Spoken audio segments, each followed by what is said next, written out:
അനുഗ്രഹിക്കപ്പെട്ട നല്ല സമയത്തിനായി ഞാൻ ദൈവത്തെ സ്തുതിക്കുന്നു, സ്തോത്രം ചെയ്യുന്നു. ദൈവവചനം ശ്രവിച്ചുകൊണ്ടിരിക്കുന്ന എല്ലാ ദൈവമക്കൾക്കും വീണ്ടും വരാമെന്ന് അരുളി ചെയ്തവനായ കർത്താവായ യേശു ക്രിസ്തുവിൻ്റെ ധന്യനാമത്തിൽ ഞാൻ എൻ്റെ സ്നേഹവന്ദനം അറിയിക്കുന്നു. ഇന്നത്തെ അല്പസമയത്തെ ചിന്തയ്ക്കായി 42-ാം സങ്കീർത്തനം 1-ാം വാക്യം നമുക്ക് വായിക്കാം. മാൻ നീർത്തോടുകളിലേക്ക് ചെല്ലുവാൻ കാംക്ഷിക്കുന്നത് പോലെ ദൈവമേ, എൻ്റെ ആത്മാവ് നിന്നോട് ചേരുവാൻ കാംക്ഷിക്കുന്നു. അനുഗ്രഹിക്കപ്പെട്ട വേദവാക്യമാണ് നാം കേട്ടത്. കോരഹ് പുത്രന്മാർ എഴുതിയ സങ്കീർത്തനമാകയാൽ അവരുടെ ജീവിതാഭിലാഷമാണ് അവർ വെളിപ്പെടുത്തിയിരിക്കുന്നത് എന്നതിൽ സംശയമില്ല. ദൈവമേ, നീ ഞങ്ങളെ നിനക്കായി സൃഷ്ടിച്ചിരിക്കുന്നു. നിന്നിൽ വിശ്രമം കണ്ടെത്തുന്നത് വരെയും ഞങ്ങളുടെ ആത്മാവിന് സ്വസ്ഥതയുണ്ടാവുകയില്ല എന്നാണ് അഗസ്റ്റിൻ ഓഫ് ഹിപ്പോ പ്രസ്താവിച്ചിരിക്കുന്നത്. കോരഹ് പുത്രന്മാരും ഇത് തന്നെയാണ് പ്രസ്താവിച്ചിരിക്കുന്നത്. മാൻ നീർത്തോടുകളിലേക്ക് ചെല്ലുവാൻ കാംക്ഷിക്കുന്നത് പോലെ ദൈവമേ, എൻ്റെ ആത്മാവ് നിന്നോട് ചേരുവാൻ കാംക്ഷിക്കുന്നു. മാൻ എന്തിനു വേണ്ടിയാണ് നീർത്തോടിലേക്ക് ചെല്ലുവാൻ കാംക്ഷിക്കുന്നതെന്ന് നമുക്ക് അല്പമായി ചിന്തിക്കാം. ഒന്നാമതായി, മാൻ നീർത്തോട് ആഗ്രഹിക്കുന്നത് അതിൻ്റെ മനസ്സിനും ശരീരത്തിനും ആശ്വാസം ലഭിക്കേണ്ടതിന് വേണ്ടിയാണ്. വെയിൽ കൊണ്ട് ക്ഷീണിക്കുമ്പോൾ ശത്രുവിൽ നിന്നും രക്ഷപ്പെടുവാനായി ഓടി ഓടി തളർന്ന അവസ്ഥയിൽ നിന്നും പുനർജീവൻ ലഭിക്കുവാൻ മാൻ നീർത്തോട് അന്വേഷിക്കും. രണ്ടാമതായി, നീർത്തോടുകൾക്കരികെ മാനിന് ആവശ്യമായ പച്ച സസ്യങ്ങൾ ധാരാളം വളർന്നു നിൽക്കുന്നുണ്ട്. മാനിന് ആവശ്യം പോലെ ഭക്ഷണം ലഭിക്കുന്ന സ്ഥലമാണ് നീർത്തോടിൻ്റെ പരിസരം എന്നതുകൊണ്ടാണ് മാൻ നീർത്തോട് ആഗ്രഹിക്കുന്നത്. മൂന്നാമതായി, മറ്റുള്ള സ്ഥലങ്ങളേക്കാൾ നീർത്തോടിനരികിൽ ചൂട് കുറവായിരിക്കും. ശക്തമായ ചൂടിൽ ജീവിക്കുവാൻ ആവശ്യമായ ശരീരഘടനയല്ല മാനിന് ദൈവം കൊടുത്തിരിക്കുന്നത്. ആകയാൽ നീർത്തോടിനരികിൽ മാനിന് ജീവിക്കുവാൻ പറ്റിയ തണുപ്പ് നീർത്തോട് നൽകുന്നതിനാൽ മാൻ നീർത്തോട് ആഗ്രഹിക്കുന്നു. നാലാമതായി, മാൻ നീർത്തോട് ആഗ്രഹിക്കുന്നതിന് കാരണം നീർത്തോടിനരികിൽ അതിന് സുരക്ഷിതത്വം ഉണ്ടെന്നുള്ളതാണ്. തന്നെയുമല്ല, അവിടെ അതിന് വിശ്രമിക്കുവാനും സാധിക്കും. അഞ്ചാമതായി, മാനിന് മറ്റു സ്ഥലങ്ങളിലേക്ക് യാത്ര ചെയ്യുന്നതിന് നീർത്തോട് സഹായകമാണ്. വനത്തിലൂടെയുള്ള യാത്ര തൻ്റെ ജീവന് ഭീഷണിയാണെന്ന അറിവ് മാനിനുണ്ട്. മാനിൻ ഒരു സ്ഥലത്തു നിന്നും മറ്റൊരു സ്ഥലത്തേക്ക് യാത്ര ചെയ്യുവാൻ ഉപയോഗിക്കുന്ന വഴി മിക്കവാറും നീർത്തോടിലൂടെ ആയിരിക്കും. വളരെ നേരം മാനിൻ്റെ മൂക്ക് മാത്രം വെള്ളത്തിന് മുകളിൽ പിടിച്ചുകൊണ്ട് വെള്ളത്തിൽ മുങ്ങിക്കിടക്കുവാനും വളരെ ദൂരം വെള്ളത്തിൽ കൂടി നീന്തുവാനും മാനിന് കഴിയും. നീർത്തോട് എങ്ങോട്ടെല്ലാം ഒഴുകുന്നുവോ അങ്ങോട്ടെല്ലാം മാനിന് ഒരു പരിധി വരെ ശത്രുവിൻ്റെ കെണിയിൽപ്പെടാതെ യാത്ര ചെയ്യുവാനും ശത്രുവിൻ്റെ സാന്നിധ്യം വളരെ ദൂരെ നിന്ന് തന്നെ തിരിച്ചറിയുവാനും നീർത്തോടിലൂടെയുള്ള യാത്ര അതിനെ സഹായിക്കുന്നു. ചുരുക്കി പറഞ്ഞാൽ, ശത്രുവിൽ നിന്നും രക്ഷപ്പെടുവാനും ശരീരത്തിനും മനസ്സിനും ആശ്വാസം ലഭിക്കുവാനും ദാഹം മാറ്റുവാനും വിശപ്പകറ്റുവാനും വിശ്രമിക്കുവാനും ഒരു മാനിന് നീർത്തോട് ആവശ്യമാണ്. അതുകൊണ്ട് തന്നെ മാൻ നീർത്തോട് വിട്ടകന്നു പോവുകയില്ല.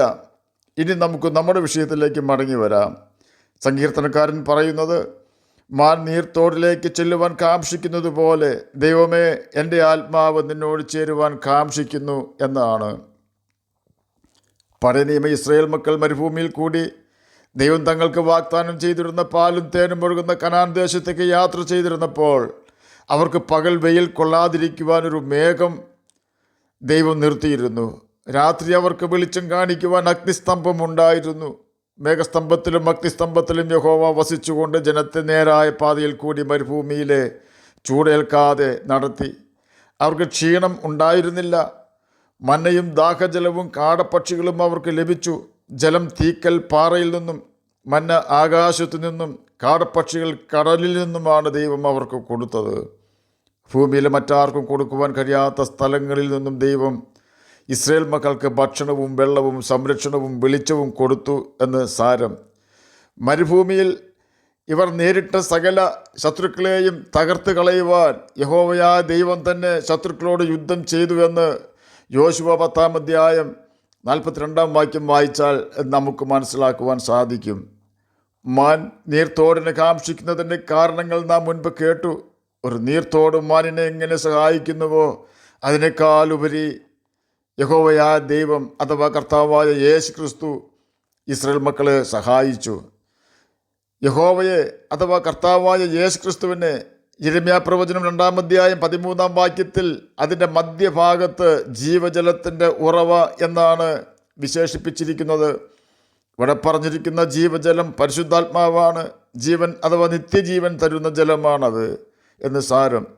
ഈ യാഥാർത്ഥ്യം സങ്കീർത്തനക്കാരൻ മനസ്സിലാക്കിയത് കൊണ്ടാണ് താൻ 42-ാം സങ്കീർത്തനം 1-ാം വാക്യത്തിൽ മാൻ നീർത്തോടിലേക്ക് ചെല്ലുവാൻ കാംക്ഷിക്കുന്നത് പോലെ ദൈവമേ എൻ്റെ ആത്മാവ് നിന്നോട് ചേരുവാൻ കാംക്ഷിക്കുന്നു എന്ന് രേഖപ്പെടുത്തിയിരിക്കുന്നത്. എഴുത്തുകാരൻ്റെ പൂർവ്വപിതാവായ കോരഹ് ജീവജലത്തിൻ്റെ ഉറവയായ ദൈവത്തെ തൻ്റെ പാപപ്രവൃത്തികളാൽ തള്ളിക്കളഞ്ഞുകൊണ്ട് വെള്ളം നിൽക്കാത്ത പൊട്ടക്കിണർ കുഴിക്കുന്നത് പോലെ യഹോവയുടെ അഭിഷിക്തനെതിരെ മത്സരിച്ച് ദൈവത്തിൻ്റെ വലിയ ശിക്ഷാവിധിയിൽ അകപ്പെട്ടു പോയ ചരിത്രം എഴുത്തുകാരൻ ന്യായപ്രമാണത്തിൽ നിന്നും മനസ്സിലാക്കി. ഭൂമി വായി പിളർന്ന് കോരഹിനെയും അവൻ്റെ കൂട്ടാളികളെയും വിഴുങ്ങിയെന്ന് സംഖ്യാപുസ്തകം 16-ാം അധ്യായം 31 മുതൽ 33 വരെയുള്ള വാക്യങ്ങളിൽ രേഖപ്പെടുത്തിയിരിക്കുന്നത് നമുക്ക് മനസ്സിലാക്കുവാൻ സാധിക്കും. എന്നാൽ കോരഹിൻ്റെ പുത്രന്മാർ മരിച്ചില്ല എന്ന് സംഖ്യാപുസ്തകം 26-ാം അധ്യായം 11-ാം വാക്യത്തിൽ രേഖപ്പെടുത്തിയിരിക്കുന്നു.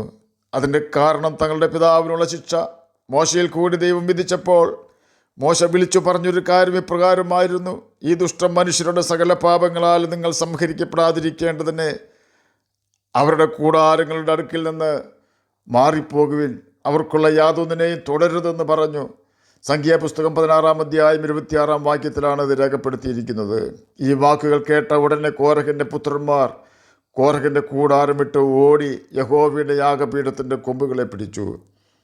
പാപം ചെയ്തുകൊണ്ട് നിരപരാധികളെ സമാധാന സമയത്ത് ദാവീദിന് സമ്മതമില്ലാതെ കൊന്നുകളഞ്ഞ യോവാബ് ശലോമോൻ രാജാവായപ്പോൾ ഓടിപ്പോയി യഹോവയുടെ യാഗപീഠത്തിൻ്റെ കൊമ്പുകളെ പിടിച്ചു. ശലോമോൻ പറഞ്ഞത് അവൻ അവിടെ വെച്ച് തന്നെ കൊന്നുകളക എന്നാണ്.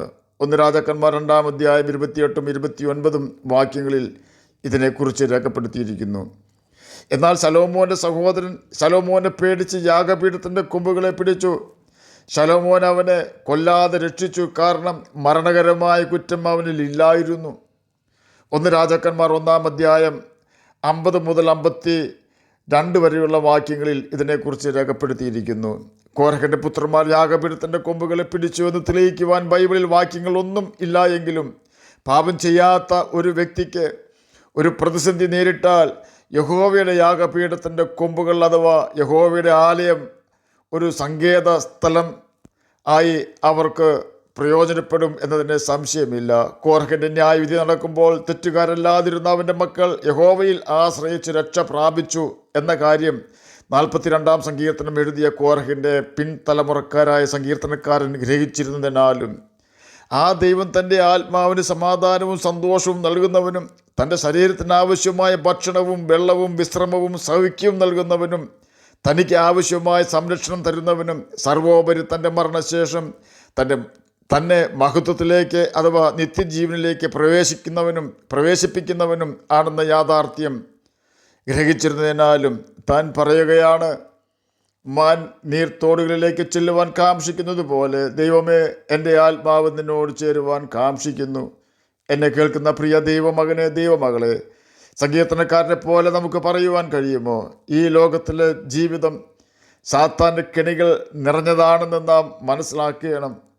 സാത്താൻ ശ്രമിക്കുന്നത് അറുക്കുവാനും മുടിക്കുവാനും കൊല്ലുവാനും ആണെങ്കിൽ യേശു ശ്രമിക്കുന്നത് നമുക്ക് ജീവനുണ്ടാകുവാനും സമൃദ്ധിയായ ജീവനുണ്ടാകുവാനുമാണ്.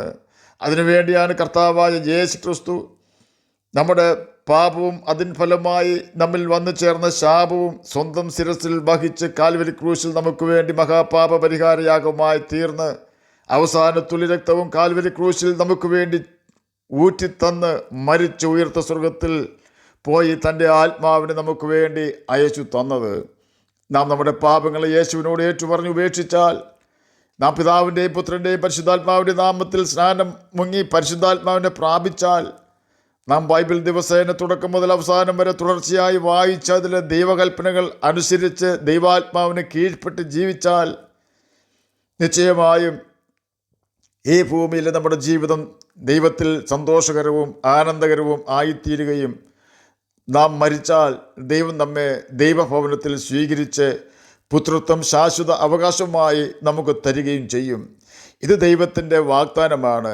ആകയാൽ ഈ ലോകം വെച്ച് നീട്ടുന്ന സാത്താൻ്റെ പ്രലോഭനങ്ങളിൽ വീഴാതെ, പാപത്തിൻ്റെ ദാസന്മാരും ദാസിമാരുമായി തീരാതെ, സാത്താൻ്റെ കിണിയിൽ വീഴാതെ, സങ്കീർത്തനക്കാരനെ പോലെ മാൻ നീർത്തോടുകളിലേക്ക് ചെല്ലുവാൻ കാംക്ഷിക്കുന്നത് പോലെ നമുക്കും ദൈവത്തോടൊപ്പം ജീവിക്കുവാൻ, അവൻ്റെ കൽപ്പനകൾ അനുസരിച്ചുകൊണ്ട് അവൻ്റെ സ്നേഹത്തിൽ വസിക്കുവാൻ, നിത്യജീവൻ അവകാശികളായി തീരുവാൻ കാംക്ഷിക്കാം. കർത്താവ് അതിന് നമ്മെ സഹായിക്കട്ടെ എന്ന് പ്രാർത്ഥിച്ചുകൊണ്ട് ഞാൻ എൻ്റെ വാക്കുകളിൽ നിന്ന് വിരമിക്കുന്നു. നമുക്ക് പ്രാർത്ഥിക്കാം. ഞങ്ങളെ സ്നേഹിക്കുന്ന സ്വർഗീയ പിതാവേ, നല്ല വചനത്തിനായി അങ്ങയെ സ്തുതിക്കുന്നു, സ്തോത്രം ചെയ്യുന്നു. എന്നെ കേൾക്കുന്ന ഏതെങ്കിലും പ്രിയപ്പെട്ടവർ സമാധാനമില്ലാതെ ആയിരിക്കുന്നെങ്കിൽ അങ്ങ് അവർക്ക് സമാധാന നദി പോലെ ഒഴുക്കി കൊടുക്കണമേ. അങ്ങയുടെ സന്നിധിയിൽ വന്ന് അഭയം പ്രാപിക്കുവാൻ അടിയനെയും അടിയനെ കേൾക്കുന്ന അങ്ങയുടെ കുഞ്ഞുങ്ങളെ സഹായിക്കണമേ. രോഗത്താൽ ഭാരപ്പെടുന്നവർക്ക് രോഗസൗഖ്യം കൊടുക്കണമേ. പഠിക്കുന്ന കുഞ്ഞുങ്ങൾക്ക് പഠിക്കുവാനുള്ള ബുദ്ധിയും ജ്ഞാനവും ഓർമ്മശക്തിയും കൊടുക്കണമേ. അങ്ങയുടെ വചനം വായിക്കുവാനും ഗ്രഹിപ്പാനും അതിന് പ്രകാരം ജീവിപ്പാനും അടിയനെ കേൾക്കുന്ന അങ്ങയുടെ കുഞ്ഞുങ്ങളെ സഹായിക്കണമേ. പ്രാർത്ഥന കേട്ടതിനായി സ്തോത്രം. യേശുവിൻ്റെ നാമത്തിൽ തന്നെ ആമേൻ. കർത്താവ് എല്ലാവരെയും അനുഗ്രഹിക്കട്ടെ. സ്തോത്രം.